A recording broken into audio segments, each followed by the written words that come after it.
অনেক নামাজি লোক দেখবেন নামাজ পড়তে পড়তে কপালে কালো দাগ ফেলে দিচ্ছে, বাসায় বউয়ের সাথে খারাপ আচরণ করে, খিটখিটে মেজাজের, প্রতিবেশীর সাথে শুধু ঝগড়া, কলিগদের সাথে ঝগড়া, মারামারি, দুঃসম্পর্ক, এরকম আছে না? নাই বলেন, আছে না?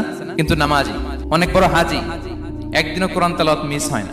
তো এত আবাদত করেও সে ইসলামের আসল এসেন্সটাকে ধরতে পারেনি। বিষ্ণু বললেন সবচেয়ে বেশি জান্নাতে প্রবেশ করাবে যে দুটি আমল, একটি হচ্ছে তাকওয়াল্লাহ, আল্লাহর ভয়, আরেকটি হচ্ছে উত্তম আচরণ, সর্বোত্তম আচরণ। তো আমরা যেন উত্তম আচরণের অধিকারী হই, আমার স্ত্রীর সাথে যেন ভালো আচরণ করি, প্রতিবেশীর সাথে যেন ভালো আচরণ করি, ছেলে মেয়েদের সাথে যেন আমাদের অ্যাটিটিউডটা ভালো থাকে, আচরণটা ভালো থাকে, কলিগের সাথে যেন ভালো থাকে। বিশ্বনবীর আচরণ যেমন ছিল তেমন আচরণ যেন আমরা গড়ে তুলতে পারি। আওয়াজ করে পড়ুন আমিন।